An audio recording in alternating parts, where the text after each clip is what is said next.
देख रहे हैं प्रोग्राम पुकार और मैं हूं आपके साथ अनीला ज़का। आज मैं मौजूद हूं डिस्ट्रिक्ट शेखुपुरा के थाना भिक्की की हदूद में, जहां पर एक अंधोनाक वाकया पेश आया। डकैती के दौरान एक घर में डाकुओं ने एक खातून को बरहना किया और दूसरी के साथ इज्तमाई तौर पर ज्यादती की।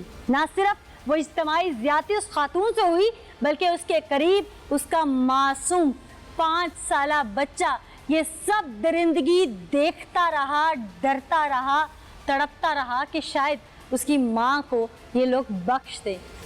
ये कैसे हुआ, वो दरिंदे कौन थे, हकाइक पर मबनी दिल दहला देने वाला वाकया आज अपने प्रोग्राम में मैं आपको दिखाने जा रही हूँ। आइए, क्या नाम है तुम्हारा? दिता। क्या करते हो? पट्टे से काम करना। और साथ डकैती करते हो? काम छोड़ दिया था ये। कौन सा? केटी वाला। तो ये क्या फूल पहनाने गए थे वहाँ पे? तुमसे मैं पूछती हूँ। हाँ भाई, तुम्हारा क्या नाम है? मैं अब्दुर्रहमान। तुम क्या करते हो? मैं बच्चे में जाऊंगा। और साथ डकैतियाँ? जी डकैती नहीं करता है, पहले वाकया ये वाले। ये पहला वाकया है? तुम्हें तो मैं निबड़ लेती हूँ बाद में। हाँ भाई, शर्म है कि नहीं कोई? 4 बंदे 3 अंदर के आया था। एक बाहर से मोटरसाइकिल में लेके आया। 2 जना किया, पापे ठाया। हाँ। पैसे 2। हाँ। तो उन्होंने पैसे साथ नहीं है, फिर जना किया लड़की के साथ। अंदर उसकी 2 बहुएं थी। हाँ, एक नानी की एक ना किया था। एक को भी तुम लोगों ने बरहना किया था। हाँ, क्या हुआ था उस रात? 3 आदमी गए थे। हाँ। ते चौथा बाहर खड़ा था? हाँ जी, बाहर ही खड़ा था। अच्छा, फिर? ਜਿਹੜੀ ਵੱਡੀ ਨੂੰ ਉਹਦੇ ਨਾਲ ਅਸੀਂ ਜ਼ਬਰਦਸਤੀ ਕੀਤੀ, ਜਨਾਬ ਨੂੰ ਕੀਤਾ। छोटी? वो कह रहे थे मुझे बच्चा होना है तो मैं छोड़ देता। छोटी को इसलिए छोड़ दिया? हाँ जी, इसलिए। फिर? फिर ਵੱਡੀ ਨਾਲ ਅਸੀਂ ਫਿਰ ਉਹਦੇ ਨਾਲ ਜਨਾਬ ਕੀਤਾ। पहले मैंने किया, फिर इसने किया। बाकी तीसरा साथी तुम्हारा? वो बाहर था, कांधे पे बैठा। वो बाकी घर वालों के साथ था? जी नहीं, वो कांधे पे बैठा था। अच्छा, फिर वहां से कितने पैसे उठाए? 93,000। 93,000 पे उठा के वहां से निकल गए। हाँ जी, निकल गए। कितने अरसे से नजर थी उस घर पे? हाँ जी, कितने अरसे से नजर थी उस घर पे तुम लोगों की? बस नाम दे शरारत हो गई। ये शरारत है? ओ भाई, ये गुनाह है। हाँ जी, बिल्कुल गुनाह। नीयत कब से खराब थी? खराब हो गई था सबसे पहले। तुम लोग अंदाजा था कि उनके पास पैसे होंगे अंदर? जी नहीं, तो फिर मुंह उठाया और घुस गए? पता था नहीं, इन्हों के घर पैसे भी जानते, औरता भी नहीं। यानी कि पहले से प्लान बनाया हुआ था तुम लोगों ने। तुम लोग इंसान कहलाने के लायक नहीं हो। बिल्कुल नहीं। अपने घर में भी ख्वातीन है ना? बिल्कुल नहीं। शादीशुदा? हाँ जी। कोई तुम्हारे घर में इस तरह कर जाए फिर? गलती हो गई भी। ये गलती है। भी साथ नहीं होना चाहिए। क्या होना चाहिए तुम्हारे साथ अब? जो भी होगा, लेकिन बच्चे ने नाश्ता मारता है। तुम्हारे घर में बीवी है ना? कोई इस वक्त तुम्हारे घर में जाए, डकैती करे, लूट मार करे और फिर तुम्हारी बीवी के साथ ऐसा सलूक भी करे, ये सब भी करे, क्या कैफियत होगी? महसूस करो, सोचो उस गरीब के ऊपर उस वक्त क्या बीती होगी। और ये बच्चे ने, उसके भी छोटे छोटे बच्चे थे और उसका बेटा वहां मौजूद था 5 साल का। और अब रोना किस चीज का आ रहा है? वैसे होना चाहिए, साडा पिंड है, साडी धी कहां जाके कहड़ी पता नहीं की होया। तुम लोग दरिंदे हो, दरिंदे। मेरे पास तुम्हें सजा देने का इख्तियार होता तो मैं तुम्हें सजाए मौत दे देती इस वक्त। तुमने माफ किया था उसे अल्लाह के लिए? वो भी गिड़गिड़ाई होगी, उसने भी जान छुड़ाई होगी। उसके बच्चे के सामने तुमने उसको बरहना कर दिया, उसने भी माफिया मांगी होंगी, तरले किए होंगे, मिन्नतें की होंगी, तड़पी होगी। अब पूरी कौम की बहन है, बेटी हैं, यकीनन मेरी भी बहन है। आपके साथ जो कुछ हुआ, बासियत औरत मेरे लिए भी बहुत बड़ा झटका है। आगे हमसे मोटरवे सानिया भूला नहीं था कि एक और वाक़या ऐसा हो गया। अल्फाज नहीं है कि मैं आपसे पूछूं क्या, आपने हिम्मत रखनी है। आपने बहुत दिलेरी दिखाई है कि आपने इस बात को दबाया नहीं, आपने केस के लड़ने का फैसला किया है, हिम्मत दिखाई है आपने। आप शादीशुदा हैं? हाँ जी। बच्चे हैं आपके? जी। कितने? 4। ये लोग आपके दुश्मनीदार थे, कौन थे? दुश्मनीदार नहीं थे, हमें अच्छा। नहीं पता। अच्छा, आपने नामजद किया इन्हें एफआईआर में, आप जानती थी इन्हें पहले से? गांव के रहने वाले हैं। अच्छा, यानी पहचान के लोग थे? हाँ जी, पहचान के थे। अच्छा, उस दिन तो घर में आप अकेली थी क्या? मेरा शोहर नहीं था घर, हाँ। मेरा देवर भी नहीं थे घर। मेरे 2 देवर और मेरा शोहर बाहर काम पे गए हुए थे। हाँ। अब्बू थे घर, छोटा देवर था, हाँ। अम्मी थी, मेरे बच्चे थे और मेरी दरानी थी और मेरी नानी अम्मी घर पे आए थे।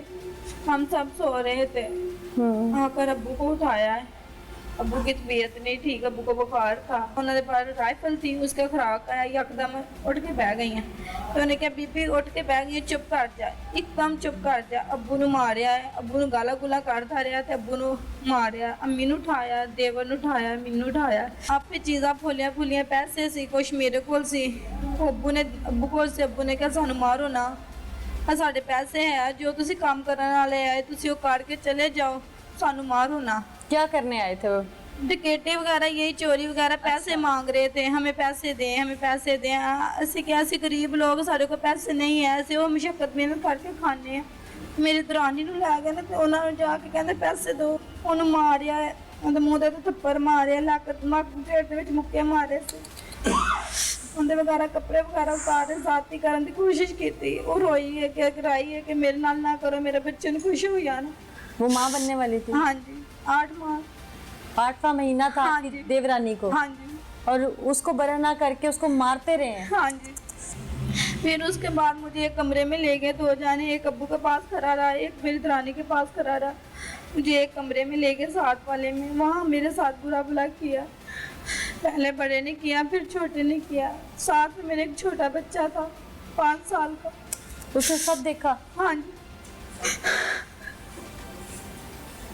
सबसे बड़ा तो जुल्म ही यही है कि एक 5 साल के बच्चे के सामने उसकी वालदा के साथ ये जब सब कुछ हुआ, उस बच्चे ने आंखों में क्या अक्सबंदी की होगी, या वो कितना सहम गया होगा? उस दिन का ठीक नहीं है, बुखार चढ़ता। उन्होंने ये कहा था अगर आप लोगों ने किसी को बताया तो मैं कभी भी किसी वक्त में आपके घर आकर आपको कत्ल भी कर सकता हूँ। तुम्हारी बेटी के साथ भी यही करेंगे। ऐसा नहीं होता, ये जंगल नहीं है। जो मेरे साथ हुआ है कभी और किसी के साथ भी नहीं होगा। मेरी गुजारिश है इमरान खान से, वज़ीर आला से और मीडिया वाले से, ये है उनको सजाए मौत होनी चाहिए। बेशक इनको सजाए मौत होनी चाहिए। आमना, आपने सारा वाक़या यकीनन सुना होगा। एक औरत के साथ इस तरह का वाक़या हो जाना कि उसके घर में उसके 5 साल के बच्चे के सामने उसके साथ ज़्यादती रूनुमा होना और उसको दौरान डकैती, एक औरत वैसे ही टूट जाती है इतने बड़े वाक़े के बाद। फिर एक बच्चे के सामने वो बच्चा अभी तक उस टेरर से बाहर नहीं निकल पा रहा। देखिए, अब तो तकरीबन पूरी आवाम जो है वो शॉक्ड है कि क्या एक से बढ़कर एक वाक़या हो रहा है। पहले ज़ैनब था, फिर उसके बाद कायनात आई, फिर उसके बाद और लगातार बच्चियों के ऊपर ज़्यादतियाँ होती चली जा रही हैं। फिर नूर मुकद्दम का वाक़या हो गया, अभी वो वाक़या भी पुराना नहीं हुआ था कि ये रिक्शा वाला वाक़या हो गया, माँ बेटी के साथ ज़्यादती हो गई, और उसके बाद फिर वो मीनार पाकिस्तान वाला वाक़या हो गया। तो मैं तो खुद परेशान हूँ कि क्या हो रहा है। मैं समझती हूँ कि ये हर एक के हाथ में मोबाइल फ़ोन है, मोबाइल पे हर किस्म की चीज़ें, लग़वियात देख रहे हैं, पोर्नोग्राफी देख रहे हैं, और उसके बाद इनके सरों पे फतूर चढ़ जाता है। चाहे बच्चा हो, बड़ा हो, बूढ़ा हो, जो भी हो, कोई उसकी एज नहीं मैटर नहीं करती कि उसके जहन में क्या चल रहा है। इवन के मदरसों के मौलवी जो हैं वो भी इसी तरह की कार्रवाइयाँ करते हुए नज़र आ रहे हैं। राह चलती औरत महफूज नहीं है, तो कहाँ जाए, क्या करें। कभी मैंने ज़िंदगी में, अब मैं इतनी मेरी उम्र हो चुकी है, पूरी ज़िंदगी मेरी सड़कों पे गुजरी है, मुजाहरे करते हुए, तहरीकें चलाते हुए, और हमेशा लोगों ने मुझे बाजी कहा है, मैडम कहा है, आपा कहा है, माँ जी कहा है, इज़्ज़त के साथ बात की है, और कभी किसी ने कोनी तक नहीं मारी। तो हम लोगों के लिए तो ये और भी ज़्यादा शॉकिंग है कि वो पाकिस्तान जो औरत को तहफ़्फ़ुज़ देता है, वो पाकिस्तान जो बच्चियों के सर पे दस्ते शफ़क़त रखता है, उस पाकिस्तान के मर्दों को क्या हो गया है। मोबाइल फ़ोन ले लेने चाहिए। पैमरा और जितनी भी पीटीए और अथॉरिटीज़ हैं वो चेक रखें इनके ऊपर कि क्या देख रहे हैं। पोर्नोग्राफिक साइट्स जितनी भी इस तरह की साइट्स हैं वो सब बैन होनी चाहिए पाकिस्तान में। सिलेक्टेड साइट जो एजुकेशनल साइट्स होती हैं सिर्फ वो ओपन होनी चाहिए।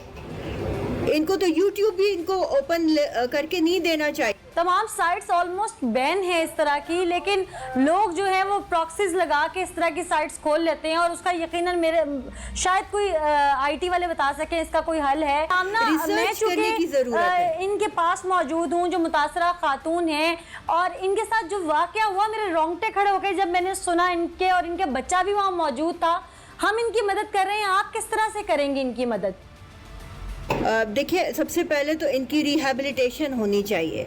तो हमारे पास साइकोलॉजिस्ट हैं, मैं इनका आप मुझे नंबर खुफिया तरीके से दे दीजिएगा कि किसी और को इनका नंबर ना मिले। बिल्कुल, क्योंकि ये भी होता है कि विक्टिम के साथ इतना बुरा सलूक हम करते हैं कि हद नहीं, कि उन्होंने तो जिंदगी गुजारनी है ना। ये वाकया तो हो गया, वो मर तो नहीं गई ना। लेकिन हमारे यहाँ अलमिया ये है कि जब तक हम ऐवानों को झंझोड़ते नहीं हैं, हम आवाज़ नहीं उठाते, शायद ज़ैनब को भी इंसाफ ना मिलता, शायद नूर मुकद्दम वाले वाक़े पे भी कोई बात ना करता। शायद मैं इसीलिए आपसे और यहाँ पर इनके चेहरे की शनाख्त जो है वो छुपा कर बात कर रही हूँ।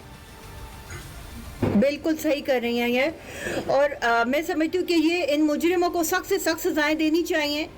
आप देख सकते हैं कि जिन मुल्कों में सख्त सजाएं हैं, सऊदी अरब में, अब हमारे ब्रदर इस्लामी मुल्क अफगानिस्तान में, कि एक बच्चे के साथ ज्यादती हुई थी, उन्होंने सड़क के ऊपर, चौक के ऊपर लटका दिया था उनके मुजरिमों को।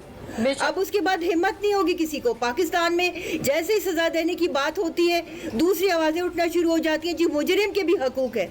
ऐसे मुजरिम के कोई हकूक नहीं है, शदीद तरीन उसे सजा मिलनी चाहिए, ऐसी सजा मिलनी चाहिए कि वो इबरत का नमूना बने सबके सामने। और मैं इसे मुल्जिम नहीं कहूंगी क्योंकि ये मुजरिम हैं। इन्होंने बहुत बुरा तो बहुत छोटा लफ्ज है, शायद ये गुनाह है बहुत बड़ा जो इन्होंने किया।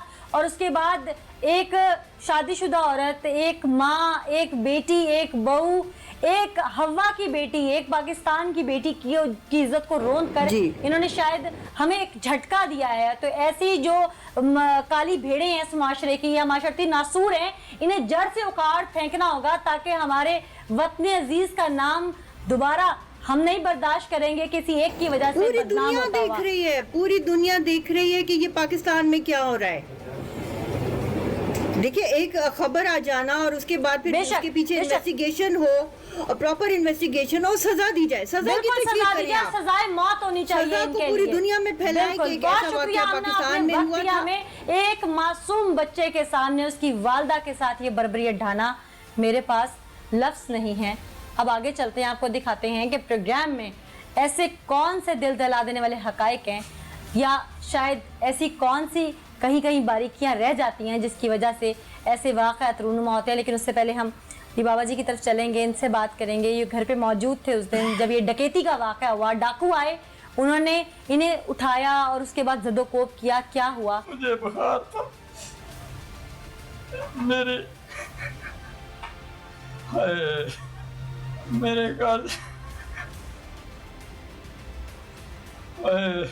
घर डाकू को साए मुँह तो नंगे मुझे उठाया गन के साथ, मेरे बेटे भतीजे को उठाया अंदर ले गया। बहू मेरी थी, वो भी उठ खड़ी जब मैंने आहुजारी की। एक छोटा बेटा हमारे घर में था, पोती थी, दोती एक थी, एक बेटी थी, वो भी बीमार है, ज़हनी तवाज़ुन उसका ठीक नहीं है। मेरी वालदा है घर में, उनके कानों में सुनाई नहीं है, आंखों से उसे दिखता नहीं, वो भी मेरे पास। दो मेरी बहू है, उन्हें अंदर ले गए, मारा पीटा, जो कुछ था मैंने कहा वो ले ले, मुझे मारे तो ना। फिर भी जो जालिम लोग बाज ना, मुझे उधर ही बिठा दिया। मेरी बहू के साथ जो उन्होंने किया वो खुदा ही जानता है। यार शी जानता है, कोई मेरे पास नहीं था।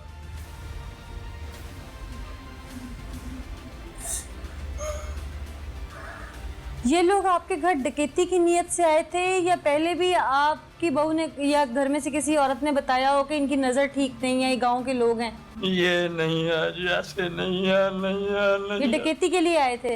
ये डकैती के ही लिए आए थे। आपके घर में ऐसा क्या था जिसकी डकैती करना चाहते थे? पैसे थे। कहाँ से आए थे? क्योंकि आप लोग तो जहाँ तक मुझे पता है गरीब लोग हैं। हमारे बच्चे मजदूर हैं, 4 बेटे मेरे मजदूरी करते हैं मिस्त्रियों के पीछे। हाँ मैं भी नाइयों का काम करता हूँ। हाँ। कहाँ से आए थे पैसे? आप लोगों ने कोई जमा किए हुए थे? कोई कुछ जमा भी किए थे। हाँ। और कुछ बेटियों बहू जो मेरी नोएं थी उन्होंने ना बेटियां पाइयां हाँ। रखी थी जिसने तो वो कर ले। उन्हों को पता चला कि इनके घर वो मुझे कभी बाहर कहते थे ना, तो मैं बाहर जाके पैसे दे देने थे उन्हें। मुझे इज्जत तो चाहिए, मैं कभी भी ना लेता उनका।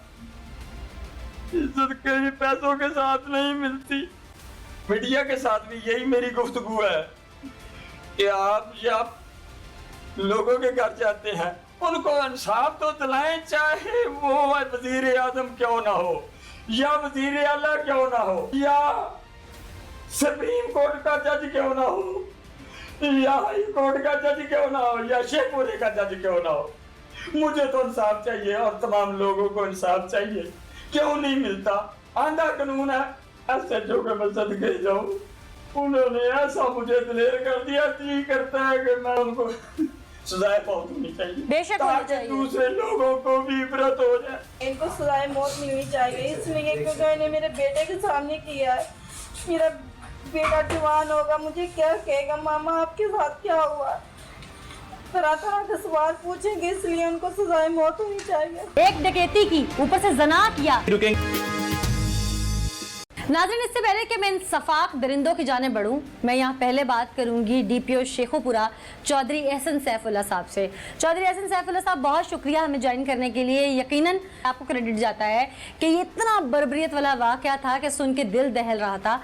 आपकी टीम ने, आपके ज़ेरे निगरानी जो SHO हैं, उन्होंने फौरी इसको गिरफ्तार किया और इनको अरेस्ट करके अब इनका मंतकी इंजाम भी करीब है। लेकिन असल में ये था क्या वाक़या? क्योंकि जो हाइप बनी थी वो तो बहुत ही ज़्यादा दर्दनाक थी और सुनने में जो कुछ आया था, वाक़या क्या था? वाक़या भी जी ऐसे ही है, खौफनाक वाक़या ही है और हाइप भी इसकी ठीक भी नहीं है। क्योंकि एक दिलखराश सा ये मंज़र था। मैं इनसे मेरी मुलाकात भी हुई है फैमिली के साथ, उस बच्ची के साथ जिसके साथ ये ज़्यादती हुई है, उसके वालिद ससुर के साथ जिसके आंसू ही नहीं रुक रहे थे। ये बात ठीक है आपकी, ये इस तरह ही है। इसकी जितनी मजम्मत हम करें उतनी कम है, जितना हम इसके ख़िलाफ़ बात करें उतनी कम है। अब ये पुलिस के पास आए हैं, हमने फौरी तौर पर पर्चा दर्ज किया है, क्योंकि ओवरऑल पूरी पंजाब पुलिस को ये अहकाम जारी हैं कि आपने पर्चे फ्री करने हैं, फौरी करने हैं। जब हमारे पास आए थे तब इन्होंने सिंपल हमें डकैती का हमें आगाह किया था कि हमारे घर में डकैती हुई है। ज़्यादती का इन्होंने हमें नहीं बताया था। और जो इनके ससुर हैं खातून, जो कहते हैं कि मुझे बेसिकली बच्ची ने ही नहीं बताया था कि ज़्यादती हमारे साथ हुई है। अगेन हमने वो ज़्यादती के सेक्शन आज़ाद कर दिए FIR के अंदर और हमने भरपूर एफर्ट की। जितने इनके दिखे थे सारे अभी हमारी तहवील में। उनके जो मेडिकल हमने करा के वो PFSA में भिजवा दिए हैं। जो रिमांड पे उनको लेके हमने जो एविडेंस थे सारे वो लेके हमने PFSA भिजवा दिए हैं। चौधरी साहब, ऐसे लोग तो सख्त से सख्त सजा के मुस्तहिक होते हैं। क्या इन दोनों में से या इन लोगों में से पहले भी कोई रिकॉर्ड याफ्ता है, आदि मुजरिम है? जी, इनमें से एक जो मुलजिम है, जो एक मरकज़ी मुलजिम है, जो बाकी 2 को लेके आया था, वो रिकॉर्ड याफ्ता है। उसके खिलाफ 8 संगीन पर्चे हैं और वही था जो ड्राइविंग फोर्स था और वही था इनका समझ लें गैंग लीडर था, जिसने इनको लेके भी आया, घर को उसने मार्क भी किया, एंट्री भी की और ज़्यादती का मुर्तकिब भी वो था उसका। ठीक, ये भी बताइएगा कि दफात कौन सी लगाई और इन्वेस्टिगेशन कहाँ तक पहुँची? जी, हमने जो बेसिक दफ़ा थी इसमें 392 लगी हुई थी। उसके अलावा हमने इसके अंदर जो गैंग रेप की दफ़ा है वो इजाद की है। हम इनके खिलाफ एक मजबूत किस्म का केस मुरतब कर रहे हैं ताकि किसी भी अदालत से, किसी भी फोरम से इनको आज़ादी ना मिल सके इंशाल्लाह, और इनको सख्त से सख्त, कड़ी से कड़ी सज़ा मिले। ठीक, बहुत शुक्रिया चौधरी साहब अपना वक्त देने के लिए। हमारे साथ माहिर नफ्सियात मौजूद हैं, अली अजमल, उनसे बात करते हैं। अली, आप क्या समझते हैं कि जिन ख्वातीन के साथ ये हो जाता है उनको उस सदमे से बाहर कैसे निकाल सकते हैं? वो मुआशरे में जो उनकी एक अपनी नज़रों में एक वो गिर जाती हैं कि वो मुआशरे को फेस नहीं कर सकती, वो कैसे फेस करें और उनके सराउंडिंग जो लोग हैं उन्हें किस तरह का किरदार अदा करना चाहिए? जी, ये वाकई ही सबसे अहम बात है। सबसे पहले तो उसमें ये देखना चाहिए कि जिसका भी रेप होता है ऐसे, उसको एक सिम्टम, एक डिजीज जिसको हम PTSD कहते हैं, वो ज्यादातर में डेवलप ये कंडीशन होती ही होती है। ये एक नफ्सियाती बीमारी है। जब माशरा रेपिस्ट को कंडेम करना शुरू कर देगा और जिस विक्टिम को ब्लेम नहीं ठहराएगा, तब विक्टिम अपने आप को भी ब्लेम नहीं ठहराएगी और जिसकी वजह से उसको ये डिप्रेशन वगैरह और दूसरी चीजें नहीं होंगी, वो सदमे से निकल जाएगी। तब जाके मुआशरे में सुधार पैदा होगा। बहुत खूबसूरत बात की कि रेपिस्ट जो है, मुजरिम वो है जिसके साथ हुआ, विक्टिम का क्या कसूर है? मुआशरे को भी चाहिए कि उसके साथ नरम रवैया इख्तियार करे, उसे मुआशरे में जीने के लिए तमाम मौके दिए जाएं, उसके लिए अपॉर्चुनिटीज ज्यादा से ज्यादा पैदा की जाएं ताकि वो इस सदमे से बाहर आ सके। तुम लोगों ने जो मासूम खातून के साथ किया, उसकी दर्द भरी आवाज, उसका रोना गिड़गिड़ाना, उसके बूढ़े बाप का रोना गिड़गिड़ाना, वो भी सब देख चुके हैं। DPO ने भी तुम्हारे काले करतूतों का खुलासा कर दिया है। अब कानून तुम्हारे साथ क्या सलूक करेगा, पहले वो सुनाऊंगी और फिर उसके बाद पूरी दुनिया को तुम लोगों की अपनी जुबान से सुनवाऊंगी कि तुम लोगों ने क्या किया है। वकास, आपने सारा कुछ सुन लिया हो गया।